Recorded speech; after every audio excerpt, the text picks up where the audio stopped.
I already did a lot of talking during the weekend. I do a lot of talking going into the race week. So now it is your time to come on, share my platform, give your opinions, debates, anything like that. Of course, we're going to start off with some soft topics just after I give you some directions. But first, I want to send a big shout out to Jesse James Bell, the shipmate, Ura, heavy supporter of the Wolfpack fam. I see he's already got a super chat popped up in there. And the first super chat says, missed several shows. Want to say happy Thanksgiving to all Jay and Wolf Packers.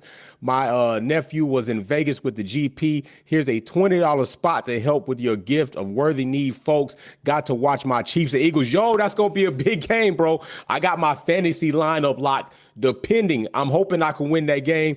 If the Eagles can lock Kelsey down, I might just edge this game out. I've already got 98 something points. They got like 60 some points. They're like 30 points out. If the Eagles can just maintain Kelsey, keep him down, and Swift doesn't go off, I might have a shot at winning that. So that is going to be a good game. And I'm going to check that out myself when I get done with F1 Minute. So big shout out to Jesse James Bell, but that's not the only one he has in there.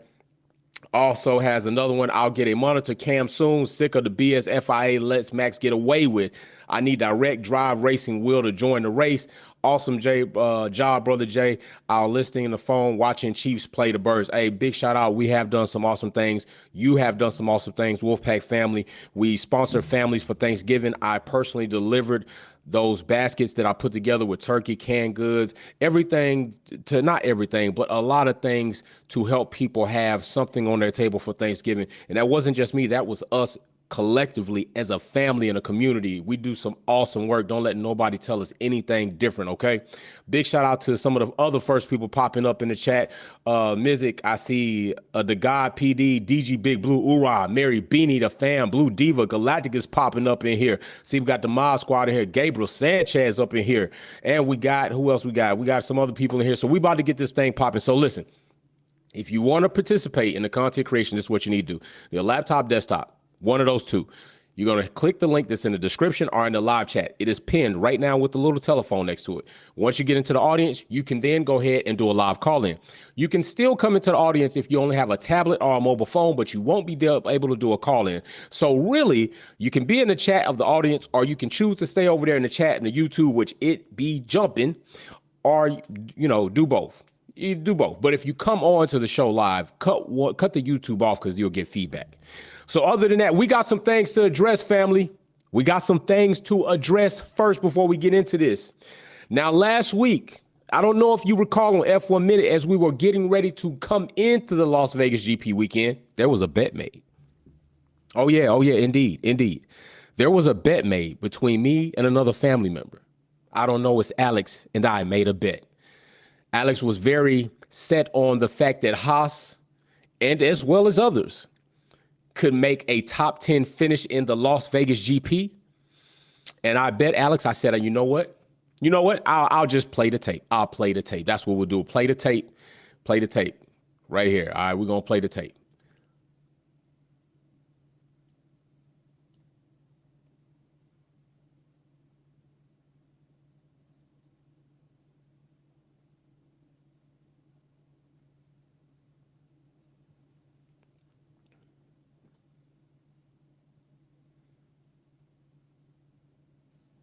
That's what happened. I got the file. So listen, Alex has since our Wolves Den decided that she's going to renege on the bet. She's going to renege on the bet. Not going to pay the bet up.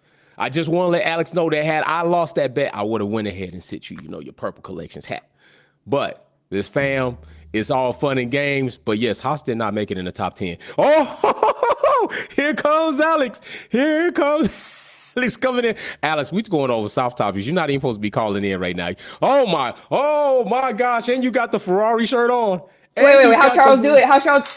There you there you go. There you go. Just cross it up. And I see you got the cami hat on too. What's up? What you coming to do? What you got going on? I'm here to fulfill a duty, an obligation that was asked of me. Oh shit. Okay. What we got? Oh, we got Will I Am says, "What's up, fam? Oh my God, Jay." Oh, hold on. Sorry, my bad. You got jokes. No, my bad. What we got? I know this is gonna be good. This shit gonna be. Oh my God! You can see it, right? Is it magic So marker? Is it magic th- marker? no, these are my favorite colors. This is fluorescent beige, Okay. and the other one is metallic eggshell. So you can Oh. see here, Max is the greatest driver. You know, whatever Brock wanted me Oh, to oh say. yeah, yeah. I can't. Yeah, If you I'll hold send it, you if all you the hold it, if you PDF. hold it, if you hold it a certain way, I can You can actually see it. see it. Yeah. I can And just sometimes, faintly. like if you put in the light, like 100, you know, you can see. Like Yeah, I have his yeah. picture You on know here. what? You You know can see what? It, that. it kind of is coming through. It's Yeah, I try about hard. it's about as clear as Max's 3 championships. You know, it's about as yeah, it's about as real Yeah, as that. It's a it took yeah. me a while. It did. You know what? I'm proud of Good that. work. Good work does take a while, Alex. Good work. Thank you. But you know what? Yeah, yeah. I Since I felt got you bad, so on I and you had to got do the it. Ferrari, you had to do something. Since you got the Yeah. Ferrari shirt on, how do you feeling about? It's one of our topics, so you might as well talk about it. How are you feeling about the penalty that Ferrari got via Carlos due to a situation that was not their fault? It was an oversight and an overlook due to Formula One. How do you feel about that situation? I Front think row lockout. they should hide the matches from Fred because he looked like he was ready to burn everything down. And I don't blame him at all. It I like I said, it goes further than the penalty. The man was paralyzed, whether it be permanently or temporarily. He could not feel his legs. Who Mm. knows what that's going to do for him in the long run? And I get it, racing is a Yeah, dangerous that's a fair sport, point. but for that to happen and to get penalized and for Merck to lobby for those Oof. penalties just to Oof. get a few more dollars in the constructors or whatever it may be, fine, that's cool. But don't play like we have this honor and integrity and we don't play a certain game and play a certain way when clearly you didn't give a flying fuck whether or not Carlos was okay. You just needed them Mm. points. But Mm. There we go. Charles did Bow. it. There we go. Point to the other one. Point to the other one. Oh, Point to the other wait. one. Shell, gasoline. I don't use them, but Shell, Okay, peace damn out. it. There we go. Alex starting us off the right way, right out of the gate, starting us off in a good way. So listen, Will I am over in the super chat. My brother, who was also our brother, who was also at the Vegas GP. What's up, fam? Oh my God, Jay brought receipts. You know I brought receipts, and you see Alex bought blank receipts. But that's what I like. I like good sportsmanship. That was fun. It was about as clear as what we think Max Verstappen's championships is. This is true. Will I am also Alex, I'm dead. That was a good one. Like that was a good one. That was solid. And I like the one where she went back, was like, oh, what we gonna see now? That was a good one. That magic marker is for real though. You gotta have the right light on it. But Alex bringing up a very good point. I think that's something also that I would like to hear you all speak on. Mercedes lobbying to basically now there's a situation where they were going to kind of look at seeing if there was something that they could do in regards to the penalty being issued to Ferrari because the circumstances that surround that. But there's a very slippery slope there when you're trying to do something like that. You really want to make sure that you have your I's dotted and your T's crossed because if you open the door, you could open a Pandora's box and then all types of other stuff starts coming in, okay? So I do understand it, but I don't agree with it because there's a way to say, hey, we're compartmentalizing this going forward this time on, and we're going to start with Ferrari. If there is an unforeseen situation where damage is being done to a car due to the fact we did not cover our bases, like something came off the track fence dropped on the car, or a manhole like we had came up and ruined the car. I don't think they should be penalized there. If they're going to say that, then I say, hey, you know what, we're going to penalize you, but we're going to do it in one of your allocations that is not going to put you over to be penalized. So at least there's something there that is taken up, but it's not going to cause you a spot or a place this race or next race, and we'll go from there. I think there's something they still could have did. Urza is coming in. I'm finna bring Urza in. Evidently, people are ready to get in hot. Urza, what's going on? Hey, How are what's you? up, brother? What's Can you going hear me? on? I can hear you. I can. Like clearly, or last Yeah, time yeah. there You was sound good. You problem? sound good. You sound good. Okay. I got you. I'm gonna start your F1 minute. Go ahead. So this video might be a little bit long because I have 4 points and they are very, very important.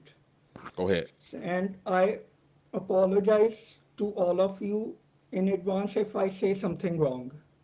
So I apologize in advance.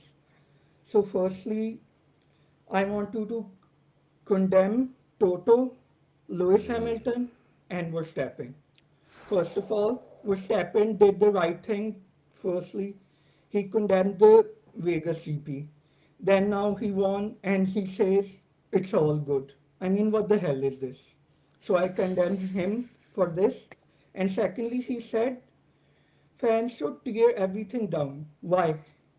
I get the frustrations of fans. On his place, I would say that you guys should do protests, peaceful protests, not the protests like those Just Stop Oil protests in the Europe that they do. They just go in front of the car and oh stop, stop, stop. Not like that. Right. So Verstappen is done. And Toto, Toto should shame on Toto. Literally, shame on Toto. I mean, if this was Hamilton, would he have defended FIA and F1?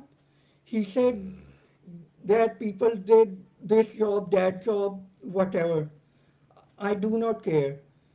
You know, whatever happened to science, if this lid either got like Massa style on his helmet, he might have been dead.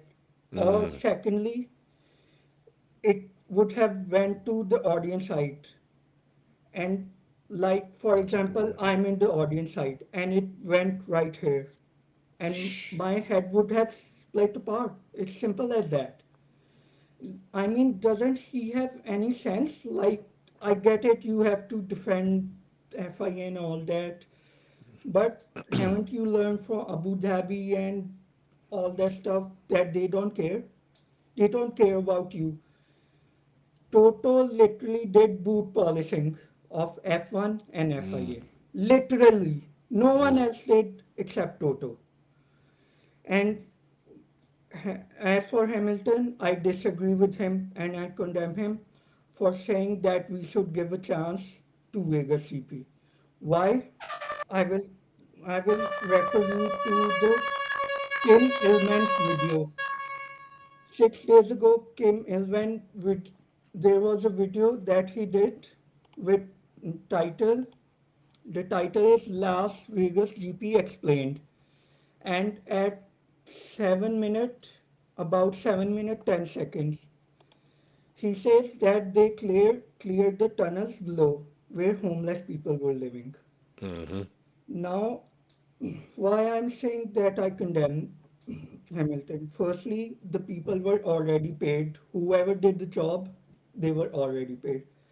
But did F1 or FIA pay those homeless people to relocate? Forget about low cost housing. Right. Did they give them shelter? One of the guy whom Kim Elman interviewed said we are already underprivileged and now we are even more underprivileged. And this brings me to another point, karma. Karma applies to everyone, you, me, everyone watching It's in like the that. audience. It doesn't regard for anyone because this matter is of God. Karma matter is of God. It's not of human or us fighting each other or whatever. It relates to God. I will tell you two examples in my childhood that I faced karma. One, I remember it was third grade or fourth grade. I called one of my classmates because everybody was making fun and I was a part of it. I called one of my classmates fat and he had this much big tears in his eye, I still remember. And about 2 days later, now what I'm about to say, it happens around all river. Now I'm not saying it's good or bad, Right. or I say it's okay, but it happens all Latin countries, Asian countries, far East European countries, and almost everywhere. Like I made a mistake. I don't remember what mistake I made, but my brother slapped me like real hard, and I then realized what karma is. I didn't knew literal definition. Obviously, I was a child by then. Then second occasion is Like originally I'm from Pakistan, currently I'm in Canada. So in Pakistan there is like the highway, 3-lane highway, it's called Yeah. motorway there. So I was placed like the car had some trouble and we were on site. I was placing rocks literally on the road. And my dad was there and my uncle, whom we call Mamu, like my sister's brother was there. And my sister brother, he took those rocks off the road and slapped me and said, "What the hell are you doing?" I mean, in my language, "What the hell are you doing? This could have hit you, this could have hit your dad." And he slapped me real hard. And then I learned my lesson. So, karma will come to F1 and FIA in Liberty. When? I don't know. Because this is God to decide. I can't decide when it will come or not. Right. I'm just telling you that karma really comes for everyone. That's why I gave you my personal example. So now I want to salute to Fred Visser. Sir, I salute you. You are the only person in whole weekend who literally refused to praise the show, who said that we suffered a loss.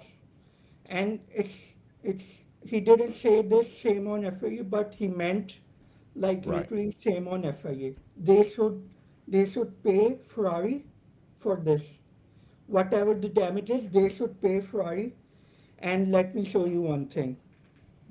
I have I have generated this like it's AI generated, but this is for like if you can see this Yeah. for Frederick. Like Oh, nice. F1, F1 and FIA, F1 and FIA wants to create different situation like that don't exist, like Abu Dhabi 2021 and all that.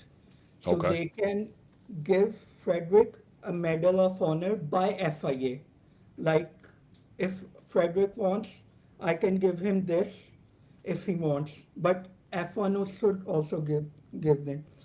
Then it, the last point is we need somebody, either a stream principal or a driver, because no one is speaking out clearly. Mostly Lewis Hamilton, Alonso, and Vettel used to do it, but they don't do it often. Right. Somebody needs to call F1, FIA, and anyone who is wrong in the paddock out. One day, I was discussing a scenario with my friend that it's sort of a fantasy.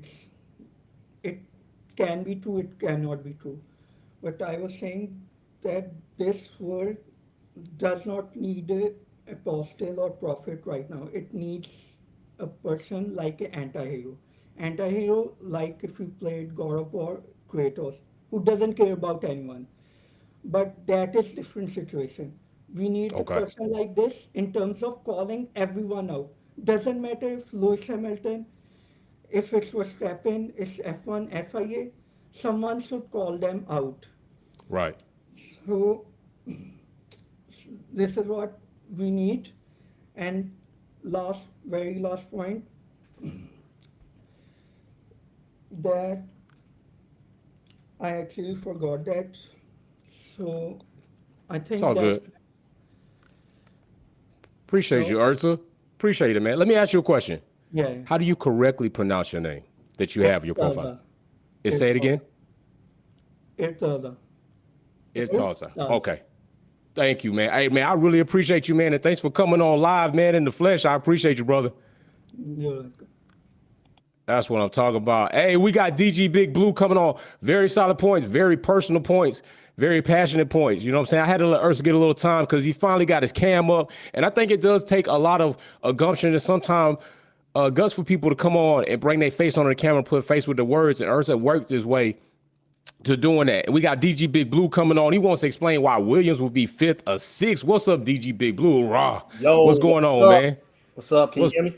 Yeah, loud and clear, brother, man. Let's go. Pop it off, bro. All right, so we talked about this after the race, Right. but here's my reason why I feel that Williams will be P5 or P6. Okay. They are no longer handicapped by the cost cap when it comes to research and development and upgrading your infrastructure. So with that being said, they can put more money now into those things, into the programs like wind tunnel, upgrading their facilities, because it's no longer going to cost, it's going to go against the cap. So that's Okay. one. And if you look at the development, they've been on a steady trajectory up. And I mean, they have no other way but to go up. I mean, Hess is not doing anything. All right. Alfa Romeo's getting ready to be sold to Audi. Right. Who knows what their development is going to be. And so that's why I feel like they are on the move to be P5, P6. Aston Martin, on the other hand, Lawrence Stroll is a buster. He's he's hating against Andretti and General Motors trying to come into the sport, right? Everybody knows, or if they don't know, they're gonna know now that he's been trying to sell his team to the Saudis for a hot minute. The only reason why they sold a minority stake to a U.S. investment team is because they don't want this. They want to appear friendly because Saudi's been buying up a lot of sports, and they've been trying to sport wash a lot of things. And I believe they're trying to eliminate, not necessarily eliminate it, but because it's gonna happen eventually. Saudi's gonna buy a team. But he's talking about Andretti should buy his way into the sport, buy a team. What team's for sale? There's no team for sale. There you go. So how he's gonna come onto the grid, right? So he's a buster. He's hating on Andretti because he fears the competition that's gonna be coming that way. I mean, GM got 2 additional years to work on an engine. They already Indy. There's only 2 manufacturers: Indy, Honda, and Chevy, and who's been running all the races. For real. I mean, and they already know how to work hybrid engines and things like that because they was one of the first companies to develop hybrid engines or electric vehicles from the start. So I think he feels threatened, and I think he's soured that he can't sell his team right now. I think Formula One is putting a halt on his sale. That's why the minority thing happened with the U.S. investment firm. In my home. Right. Damn, DG Big Blue coming with some shots, bro. Appreciate that, man, and dropping that knowledge in there. That's what I'm talking about. And he might be salty, but Aston Martin not the only people throwing some salt out there. Haas by Gunther will be too. I'm going to read some super chats because we got people over here in the super chat. We got Galactica said Ferrari was already over the parts limit anyway. That's why I think, honestly, instead of giving them a penalty in that allocation, they could have put it somewhere else. I think there's a way still they could have done that. I don't think Ferrari was replacing those parts without that situation. Blue Diva says P45 for Niles, Derek, Joe, Gary, Felix, please. Also, Racer X210, FIA is a damn joke. They let Max get away with murder, but another driver does something like that, they suffer major consequences. Stop babying the fake champ. Man, we got Obama coming on. Vegas wasn't bad. I do agree that the racing was pretty nice there, brother. The racing was pretty nice. What's going on, bro? Damn it. No, I knew he was going to do that shit. I knew he was going to be like, damn. He's going to come back, y'all. Trust me, he's going to come back.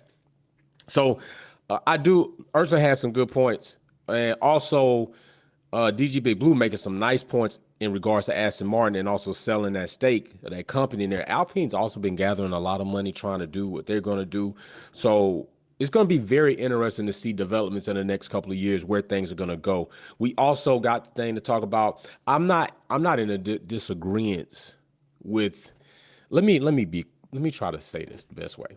What Max said, I understand what he's saying. Max often does say things when it benefits him in situations like this, but he's not.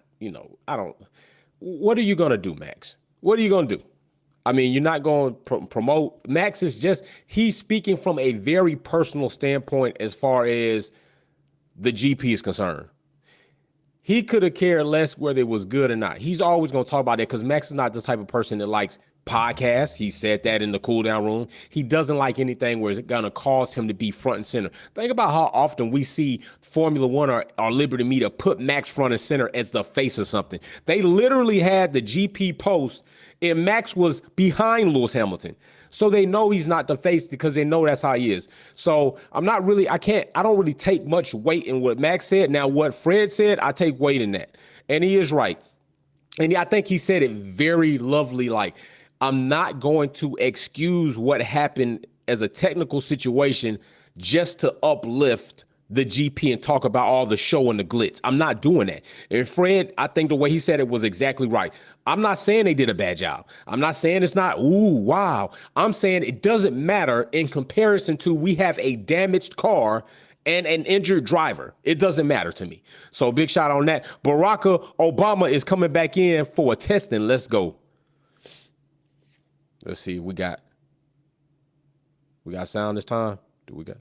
Nope. I can tell we don't got it. I can tell we don't got sound. I know when he usually comes on. We don't have sound this time, man. You got to go back, get it fixed. I'm about to get ill. Will up in here. Let's go. The GP Vegas man himself. What's up, Ill? Do I have any sound? Yeah, you got sound, brother. You got sound. Oh, let me put this phone down real quick. Okay. There you go. All right. Just wanted to make sure. There you go. You in here. What's up, Vegas GP man? How are you doing? How you been? I'm doing all right, man. I'm living life, popping tall. Gotta check in, make sure that everything's going good and all that, I see. So I figured we would just go all things Vegas GP. Okay. We can start off with, where do you want to go with this? Do you want to go the top 5? All right, we'll do the top 5 and just hit me with whatever you got as far as the Vegas GP goes. I don't care if it's on track, off track, experiences around town, anything like that.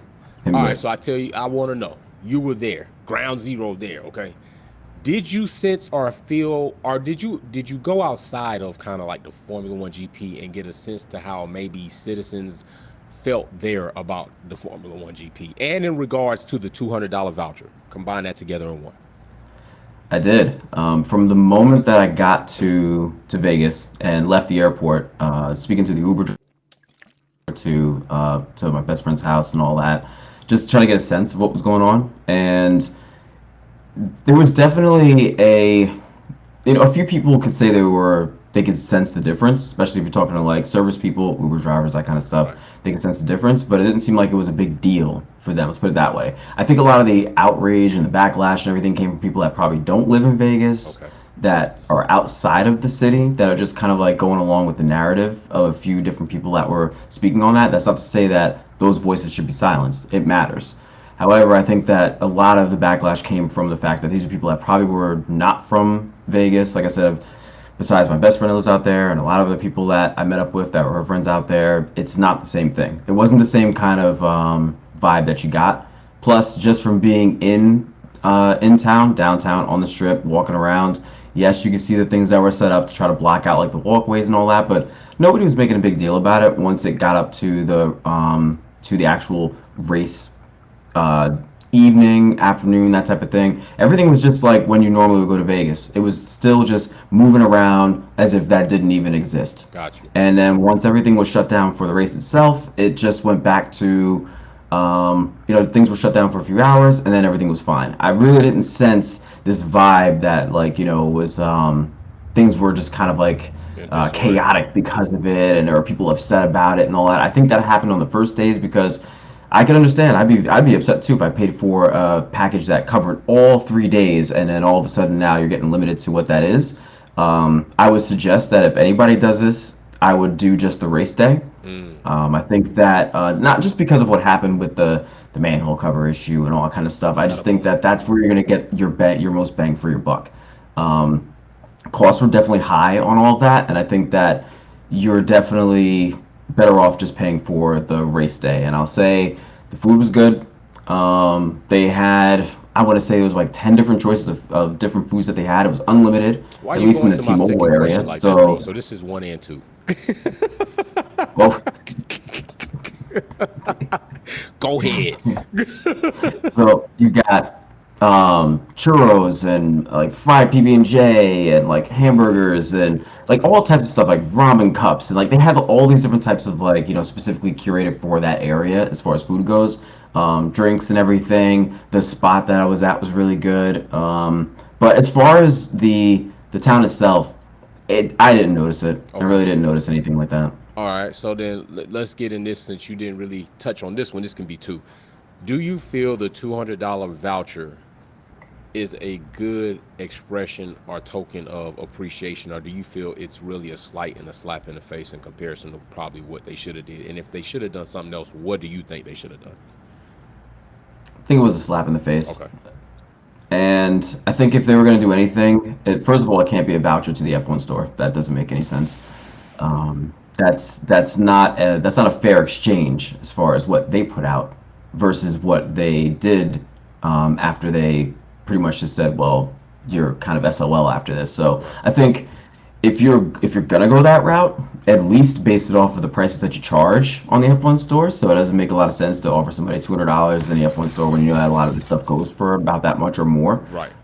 If you really are going to be dead set on that because of lawsuits that this could possibly bring, because that was the talk of the fact that if they apologize or if they try to give monetary money back, a refund back, then that opens up the door for lawsuits. So I think that if you're going to do that because you're trying to strategically set it up so that nobody can come back after you and do a class action thing or whatever for the town of Las Vegas, at least offer them like $500-600. Offer something that is at least substantial. I think of it this way: whenever you have an issue when you're flying or anything like that, what do they usually give you? It's not going to be some type of, you're not getting your money back, but you're probably going to get some kind of substantial thing back that you're going to go back to that airline and rebook and do whatever the case may be. Right. I've seen people get upwards of $1,000 for some situations like that, man. Listen, they were offering me $900 to rebook my flights just so that they can get people out of Vegas. Facts. And I pushed the button, but they didn't call me. They didn't call me to the counter. $900. Sign me up. All right. So, what do you think about the penalty situation? Fred Vasseur, Ferrari, the FIA. Do you think that they should have done something, or do you think they pretty much went with the course of action that you agree with? I'm not going to say a course of action that was best for them, but do you agree with their course of action? And if you don't, what would you have done again? I think they can only go, but as you're talking about as far as the penalty from Ferrari's car being damaged. Standpoint. Yeah. Okay. I think I agree with anything that they could try to do at this point. The only thing I think they could additionally do, and I said this in the Discord, again, people, if you're not in Discord, sign up for Discord because you see some pretty, we get some pretty cool conversations in there. And I would say that the only other thing I would suggest that they do is maybe Fred and the Tifosi pull up to the FIA with a bunch of Roman candles and shoot them through the C-suites and try to get some more popping with the FIA. That's the only thing I would say. Maybe they need to, go a little bit further. I just don't agree with that whole the rules are the rules kind of thing, because the rules aren't the rules when it comes to the FIA. Again, you see me on here plenty of times on F1 Minute saying they are consistently inconsistent, just like Lance Stroll. That's a very, very, I go with that narrative with them.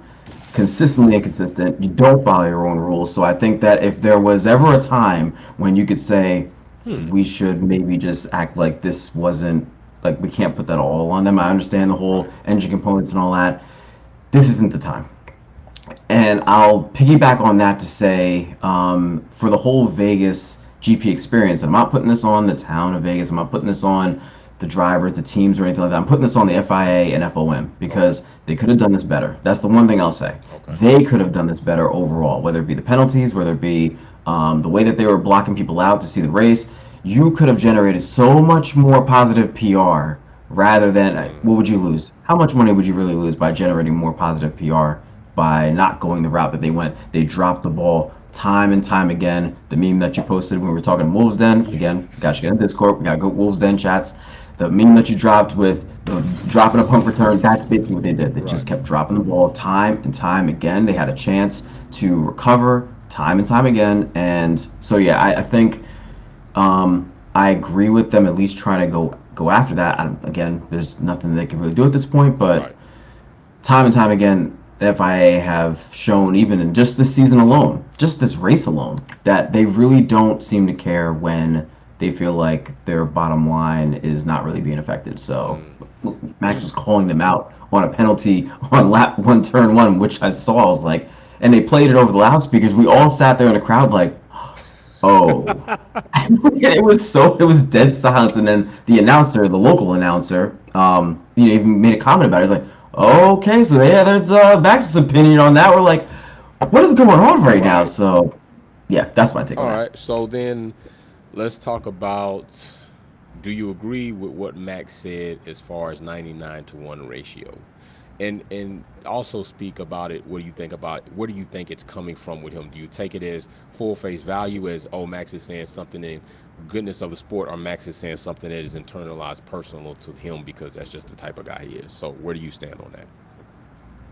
I think a lot of it is just the type of guy that he is, but I also think that it's easy for him to say those things right now because of the dominance of the car, the team, all that stuff like coming together. So it's easy for him to just, again, go right back to that same comment with, thanking the stewards, like being that kind of like sarcastic kind of, just knowing that that's going to play into his favor anyway. So who cares type of thing. I think a lot of it does come down to, you expect to be first, you expect to win everything, you've been in that zone for quite some time. So if it doesn't go that way, say for example, next year or the year after, where now you got to really start to defend for a title and that kind of stuff, we're gonna see we'll see the Max of yore. We'll see the old Max. It'll come right back out the gate. So I don't think, talking about the whole 99%, 1% thing, I don't think that he's really getting the bigger picture of all this. Okay. Because he's talking about the lead up to the race. Right. He's talking about,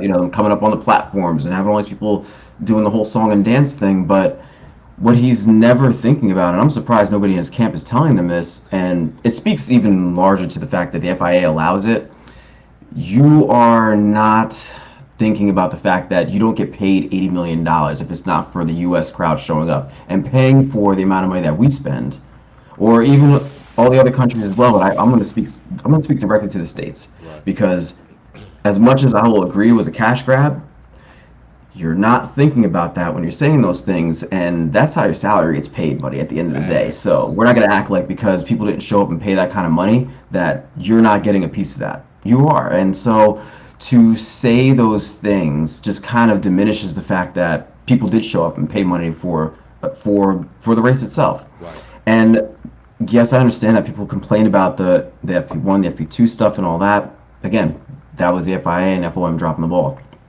But the race was great. Okay. The race was really good. It actually still produced one of the best races of the year. I'm putting it in my top 5. I agree. And that's not biased for me being there. Yeah, that was really one of the best races I've seen. Yeah, even me watching from, I agree, bro. I think it is definitely. Honestly, I'm gonna say top 3, for real. I would say it's in the top 3, honestly. So then that would go to my next question. Even if you haven't been to all of them, which I'm definitely gonna try next season, I'm gonna try to go to Miami and then Vegas. So even though you haven't been to all of them, I want you to take in comparison to watching them, which USGP do you think is the best out of all of them so far? Oof, that's a tough one because it's and again, I'm removing the bias from being at Vegas. Right.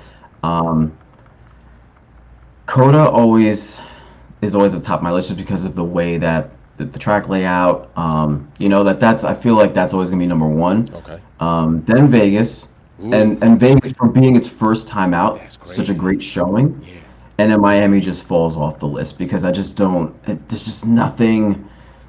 There's just nothing I can speak about as far as Miami goes. Like everything about that track, just in general, right. There's nothing redeeming about it. You got the whole Mickey Mouse section underneath the highway and all that. It's just there's nothing really great about that in the 2 races that have been there, and then all the stuff that came along with it. Like, I know Vegas had its downsides and everything, but the race produced. Miami also had it. And there is just nothing I can say about Miami. So right. I would say COTA at the top, and COTA's going to have a little bit of that, extra kind of, because it's been around since like 2012. Seniority, right. Okay. Yeah. All right. And then Vegas, though, Vegas is close, though. That race was awesome. Man, yeah, for its first one, I'm going to say, man, I was rather pleased with the racing on Sunday. I was like, yo, that was a solid ass race. Like, that was real. So, okay, there's the top 5, man. So appreciate that, Will. Bro, man, hey, we miss you. Hopefully you're going to get situated. You can come around more, bro. You already know we got to get the WPPN Networks thing going, man. Oh, shit. Let's go. One other thing. Just wanted to make sure I had to shout out DG Big Blue, right. A Giants fan in there, brethren right there. Listen, don't make that face. Don't do that. No. It's okay. It's okay. We'll come back next year, right? It's not a good look. It's not a good look, but I got to make sure I gotta get it in there that one of my other fans did show up, so I'm like, all right, he's still alive. I'm glad to see he's alive and Still living. well. Yeah. It was a Bad horrible season. situation, right? Yeah. Also, What's going and the on? last thing we've got, and then I'll drop off What with you another got? on it for a minute. So I think that Vegas is a bigger thing. Is a good way to get other races into the calendar, even if it's on like a rotating basis or anything like that. So one of the big things is Formula One has been, they put the whole bill for this. So this is kind of like a test case to see if whether or not they can do this in other markets. Kyalami, for example, where the promoter is the big problem, and there's no promoter at Vegas. You remove that whole entire thing, and now you're working directly with the town or the city or whatever it is. And I understand they had some hiccups and some, things weren't great along the way with this one because the whole thing where the taxpayers still paid money and that kind of thing, but they were able to get that all squared away because they dealt directly and there was no promoter. And a lot of these other places, that's where it starts to get kind of hairy. You get these like corrupt promoters and things like that. So I just want to say that we should kind of look at this as a plus because they were able to pull it off. And I would look pretty close to what Liberty Media's, I guess like their, like when they have their shareholders call, that kind of thing in the next quarter, see if whether or not this really worked out because they're going to put it all on paper and we're going to see if whether or not this did work. So let's hope that it did because we might see some other races come up that we were hoping to be on the calendar soon. Okay. Appreciate that one, Will. That was definitely a good one, Will, bringing up the fact about Kyalami. But I'm going to say this. Do they really want to do a race in Kyalami? Because they were awfully quick to take the cheese on that farting on them. So Baraka's going to try again. Let me check the super chats, make sure we don't have any, and we are good on super chats. Baraka is coming in. Also, by the way, I did go shopping. I bought the pairs of shoes.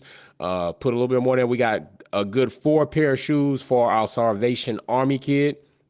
So I will be dropping those off tomorrow along with a couple of other items. So we got them taken care of for Christmas. Big shout out to you all for that. Pulled it out of Super Chat money, put it into somebody's household where they're going to have presents under their tree for Christmas Day. She will have 4 nice pair of shoes from the Wolfpack family. So that's going to be nice. Baraka coming in hot right now. Let's go ahead, Baraka. Do we got sound this time, my brother? All right. Can you hear me? Yeah, we got too much sound. Let's go. Let's go. All right. So originally, I wanted to say Vegas was actually very entertaining. I enjoyed it. I do understand Max's point of like the whole show part, in terms of like he's one of the people in the grid that's just like, listen, my goal is just to put my butt in the car and drive in circles. That's about it.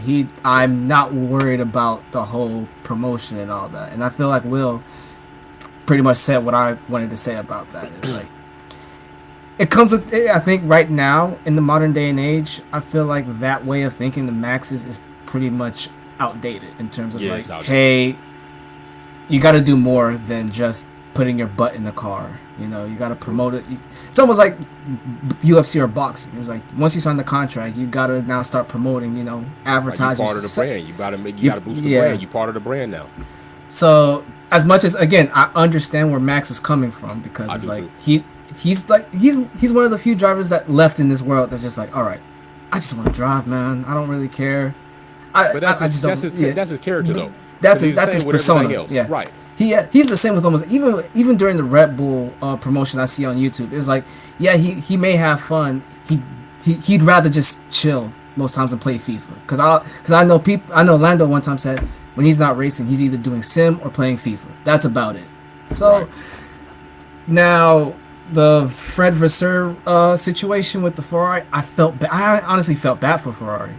I did. It's like I understand that it was the rules and all that, and they went over. But I think they could have implemented a rule of like if an outside factor causes, like let's just say what happened. Right. They could grant some leniency, and that's on the FIA for not. I think the FIA just never thought it's like, oh, that probably won't happen, but it did. Right. It happened in the past before with like I know it happened in Sochi with George when he was I think at Williams. So that happens, especially on street courses too. That doesn't happen on like proper racetracks, but like when it comes to street courses, which is why I don't give them a pass on that. Yeah, I don't give them a pass. So they should have foresaw that could. They should have. So and I felt bad for the fans now. The fact that FP1 and FP2 was done and FP2 they weren't allowed to. They say it's like for safety reasons, which I understand. But you gotta find a way to make that happen. Yeah, the money they pay for those 3-day passes, bro. You gotta find a way to hey, we gotta pay for extra security to stay on late. Security always looking for a bigger check, bro. Like let's stop playing games. Honestly, what Max said is like I would have followed Max. It's like, bro, I would have like rioted if all I got was a $200 voucher. Because that ain't shit in the F1 store, yeah, bro. It's like after spending what? $3K on these 3-day passes, and all I get was a $200. Man, I'll put Max. When are we gonna do this right? Because I feel like I got ripped off. I feel like I got ripped off. Like, come on, man.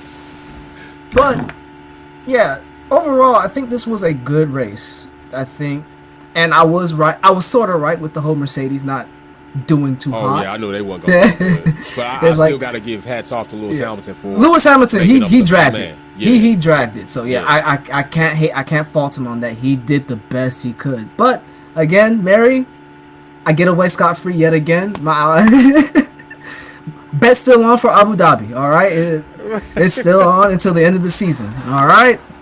I kind of came in late, so I don't know if the whole Alex deal. What happened with the whole Alex deal? Alex did not fully pay up on the bet. She didn't fully pay up on the bet. She came on with a blank piece of paper. It was funny as shit though, but yeah, she couldn't do it. She managed not to do it, man. I said Baraka's gonna be disappointed. Yeah, come on. Baraka came on as a Red Bull fan and wore a Mercedes shirt. Y'all. I wore a Mercedes shirt, and I have it here in the closet. Heck, it's not just in case. I wear it. I wear it a lot actually, over than my Red Bull, because it actually looks cool and it feels comfortable. So it's like as a Red Bull fan, it kind of throws people off knowing that I wear a black Mercedes Tag Heuer shirt. So, but still. You made it happen. I make it happen. You honored your bet with Mary Beatty. You know what I'm saying? And I can appreciate that. Oh, Baraka, make sure you come back on, bro, because I got a question I want to ask you. I'm going to get a couple of these people on, so we got some more family members in the line. All right. We got Insure Frames coming to the stage next. Insure Frames is a 5-time world. I would say world. Yeah, I can say world because it's my shit, and I'm the only content creator doing this shit in the world right here in the Formula One space. Insure Frames is a 5-time winner of Kickback Quality Trivia, but Mary Beanie says now that we got a new format, she is coming for the crown. Insure Frames, what do you got going on, good sir? What's popping? Yo, what up? You can hear me? Yeah, I got you loud and clear, man. Pop tall. Well, do you want me to divulge the secrets of how I won it 4 times in a row? Sure, go ahead. Do you really want to know? I mean, sure. Let's go. I don't know. Go ahead, man. All right. So, look, now that the format's changed, I gotta divulge a secret. So, the way that I would be able to get way ahead of everyone was I sped up your video. Oh, so nice. So I figured that one out really quickly, and I was like, wow. I mean, I just nice. That's that lag. The back holds the work, the lag. Nice. So now that the new format is in, what are you going? We'll find out. You're gonna find out. Hey. We'll find out. Let's go, bro. What you got going? Anyways, as far as Las Vegas, bro, I looked at it like the comment not the comment, but like the question you had about Max's criticism of the race. Okay. So even if I guess I'm a Max fan, I'm a Red Bull fan. Facts. I think a lot of things about the reason why Las Vegas, not even why they chose a track, but why leading up to the race, they were talking a lot more about like the actual place. They were focused on the pre-event stuff and all the show and all of that, was because the racing this season has been not marketable. It's like so Max would say, let's market the racing, market the drama, the emotion. What emotion? There's no emotion. It's just you show up and you rip the field like you do every week and come home, secure the W, and then we walk away. Because if they focus just on that, then no one would show up. If that's all they talked about, maybe not no one, but the newer fans that they're trying to appeal to, right?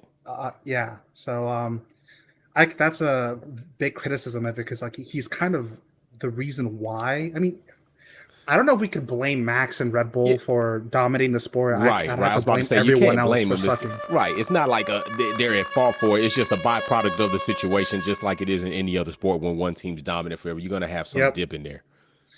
But as far as like other thoughts I have on this race, I think Las Vegas this year is also. I don't want to judge the track yet, because we saw this track when it was really cold. I think the cold factor helped a lot with the racing. Obviously, it made it a lot less predictable. True. Remember, I did come up and tell you that the Ferrari and Red Bull were going to run away from everyone else, and I was right. They did. But what I was incorrect was I thought Red Bull would have a lot easier of a time, but they didn't. Ferrari, especially Leclerc, held really well. Definitely. But I knew that those two were going to be in a league of their own, because everyone else has too many flaws when it comes to this type of track. So I'll pat myself on the back there. It's like I know wheel. There you go. There you go. I'll give you a clap. I'll give you a clap there. There you go, buddy. All right. But yeah, I don't want to like put all my marbles in to say this track is still like an amazing track. Like I don't want to get too ahead of myself, because it was really cold.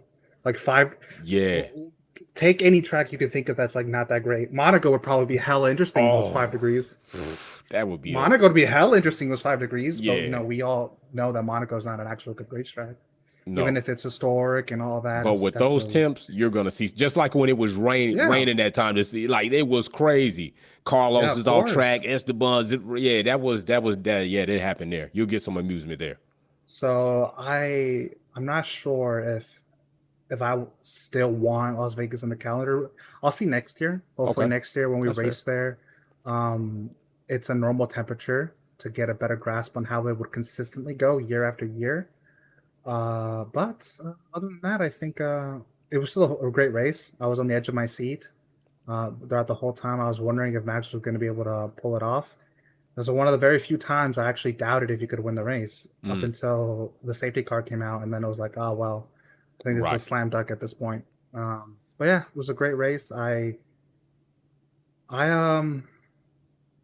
small comments that I have. One of the major things that came out of that was like one of the Russell's constant like, if this one mistake that I didn't happen, then I would be like up there like fighting for a podium. It sounds like he says that every week. Yeah, I was about to say, he's a rinse and repeat on that shit. Like I don't know.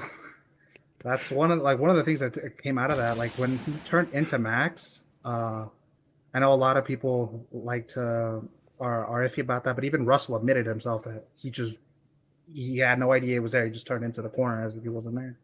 Yeah, now like, see, that's one thing for him to admit it, but to me, I would have just looked at it like a racing incident on a position on track. You know, he was there. Max is the attacker, more than halfway alongside. They both got rights to the apex. But when you come out and say, like, I made the turn and I didn't see him versus it being a racing move, then it's kind of like you forfeit that whole situation at that point in time. Yeah. Right. Yeah, at that point, I'm going to it's in Max's favor. Right, exactly. Like so, exactly. I don't know. I think Russell really is not helping the situation at Mercedes as an outsider looking in. Mm-hmm. As a Max fan, the only person I fear on the grid is Lewis Hamilton. I think I don't respect Russell at all. Like I don't. It's not serious. I don't know. Okay. All right, Inshore Frames, man. That's some heat. Matter of fact, we got somebody else in line. We're going to get to that. And I'm going to make some small comments about that because I think you got a point on, I mean, just you as a Red Bull fan looking in and saying that you don't have any respect for Russell at this point in time. And I think you've probably given him a fair opportunity since he's joined Mercedes since then. So you don't seem like the type of person that wouldn't give him a fair opportunity. I think you kind of have observed him through the season, watch what he said, watch what he's done. And I think you're making a critique based off his performance and his after performance. So he's not going to go anywhere anytime soon. So like he could figure it out. But I feel like last year I knew Hamilton was not driving the typical setup. Right, correct. Especially like not agreeing with Hamilton. And at the beginning of the season, I was all like laughing about it, like, "Oh, Hamilton's he's washed," but deep down, I knew that there's nothing washed about Hamilton. He's serious. He's the GOAT. I'm not delusional. I don't live on some like other planet, but Asgard. just like if you saw Max Verstappen starting to struggle and you would chuckle a bit, I saw Hamilton struggle and I was chuckling a little bit, but I Right. knew like it's more than just that. It's like Right. I At was the just end of the day, bantering we around. know it's going to be something more to it. Correct. Appreciate but, you, brother, man. So, hey, this coming right. up weekend, we're gonna have another kickback quality trivia, bro. I'll be looking Let's for you see, to try let's to close see. out the season. All right, we'll figure it out. I'm trying to go for 6 in a row. All right. All right, we got Urta coming. So I think, hey, Insure Frames making some very valid and very good points in regards to track temps. Now, we have heard rumblings that they're going to try to see about moving up early. Now, remember, you all, I said something about that. And I think DG Big Blue and I talked about this as far as that temperature out there in the desert. It could be different. You know, if you've never experienced that, it could be different. And that was going to be a circumstance. That was something, an element that I was concerned that was going to impact the race. But of course, it did make it challenging. And that's where I thought Red Bull would struggle. Inevitably, in the situation overall, they ended up pulling it together enough to pull out another win. Ferrari very close to trying to make it happen. Charles made several mistakes that handicapped his own situation. And then, of course, the outside circumstances with Carlos prohibiting Ferrari from having that front row lockout also put them at a disadvantage, and that's another situation. So we got Urta coming. At this point in time, I'm going to give a hard 60 seconds, F1 minute. So Urta is coming in. Let's go, Urta. You got your F1 minute, 60 seconds. Yeah. Make it happen, bro. So basically, first of all, I want to say somebody was saying that I was criticizing Vegas. I'm not criticizing Vegas. I'm criticizing Vegas GP, which is owned by F1 and FIA. They own it. Got you. So, second point is Peter Windsor, the journalist, he gave a great point that they could have built a track out in outskirts of Vegas and have a great GP. No need to do these type of shenanigans. And secondly, in 2018, Mazda sold Laguna Seca. They could have bought that. They threw a 500 million here. Like in 100 million, they could have Laguna Seca, a great track. They could have modified it, and we could have a great race. Then Will pointed out KL Army GP. Right. Then there was Casablanca GP in Morocco. They could have bought that track. I mean, there was many options, but I don't know. Let's see what will happen in future. So these were my point. And last point. Last point is that Christian Horner gave a middle finger to Ted Travis. Now, what I want to point out, it's some people are saying, okay, it's banter or not. But let me tell you one thing. When a leader does these type of things, the fans will go crazy. Let me tell you, 10 times crazy. And you can see in the social media, you know better than me. You have said that you got that threats and whatnot. You can see how crazy that they can go. Facts. What you do will eventually translate to the fans. That's all. Thank you. Facts. Big shout out, Ursa. Hey, that is a very good point. You empower the ignorance and the belligerent and the violent actions of fans when they look at you, they're looking up at you and you're running it. And Christian Horner has done this before. 2021, when Lewis and Max collided, he did it before. He excited a whole situation and became a racial situation, became a racial attack. And the next thing you know, they had to come out with apologies. They had to come out with what they don't support. But Christian Horner, you excited that. When you do these things, you empower those who are not responsible to do irresponsible things or create situations that then can become dangerous for said person or other audience members. Galacticus in the super chat says Vegas needs to start 2 hours earlier would be fire.